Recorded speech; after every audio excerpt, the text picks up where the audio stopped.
This is an Iranian-made shot. যুক্তরাষ্ট্র ইসরায়েলের মধ্যকার যুদ্ধের চতুর্থ ও পঞ্চম দিনে এক নতুন রণকৌশল হাতে নিয়েছে ইরান। ইসলামী বিপ্লবী গার্ড বাহিনীর অ্যারোস্পেস ফোর্স এবং নেভি উপসাগরীয় অঞ্চলের মার্কিন ঘাঁটিগুলোতে সুইসাইড ড্রোন বা আত্মঘাতী ড্রোন দিয়ে হামলা চালাচ্ছে।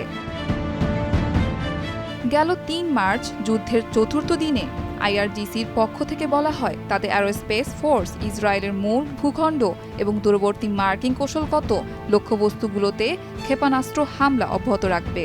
এদিকে আইআরজিসি নেভি উপসাগরীয় অঞ্চলে অবস্থিত মার্কিন সামরিক ঘাঁটিগুলোতে ড্রোন ও স্বল্প পাল্লার হামলা পরিচালনার দায়িত্ব পেয়েছে। ইরান এই যুদ্ধে অত্যন্ত সস্তা কিন্তু কার্যকর অস্ত্র হিসেবে আত্মঘাতী ড্রোনকে বেছে নিয়েছে। আইআরজিসি নেভি যাদের কাছে এই ড্রোনের বিশাল মজুত রয়েছে তারা ইতিমধ্যেই অভিযানের ৪র্থতম এবং ১৫তম ঢেউ সফলভাবে পরিচালনা করেছে।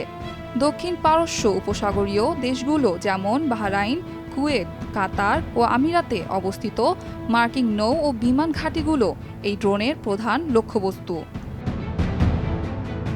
মার্কিন প্রতিরক্ষা বিভাগ পেন্টাগনও স্বীকার করেছে যে ঝাঁকে ঝাঁকে আসা এই ড্রোনগুলো মোকাবেলা করতে গিয়ে এই অঞ্চলের মার্কিন আকাশ প্রতিরক্ষা ব্যবস্থা থার্ড এবং প্যাট্রিয়ট ব্যাপক চ্যালেঞ্জের মুখে পড়েছে। আইআরজিসি নেভির ড্রোন হামলায় কুয়েতের আলী আল সালেম বিমান ঘাঁটি কার্যত অচল হয়ে পড়েছে বলে দাবি করা হয়েছে। এছাড়া ক্যাম্প আরিফজানে ৬ জন মার্কিন সেনার মৃত্যুর রেশ কাটতে না কাটতেই নতুন করে ড্রোনের আনাগোনা দেখা গেছে। মানামায় মার্কিন ৫ম নৌবহরের সদর দপ্তরে ড্রোন হামলায় কমান্ড ও সাপোর্ট সেন্টারগুলো মারাত্মকভাবে ক্ষতিগ্রস্ত হয়েছে।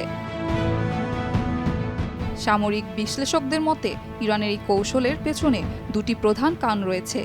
একটি দামি ইন্টারসেপ্টর মিসাইলের চেয়ে ইরানি ড্রোনের খরচ অনেক কম, যা মার্কিন বাহিনীকে আর্থিকভাবে ক্ষতিগ্রস্ত করছে। নিচ দিয়ে উড়তে সক্ষম এই ড্রোনগুলো রাডার ফাঁকি দিয়ে নিখুঁতভাবে লক্ষ্যবস্তুতে আঘাত হানতে পারে। ফারজানা হালিমা, ভোরের কাগজ।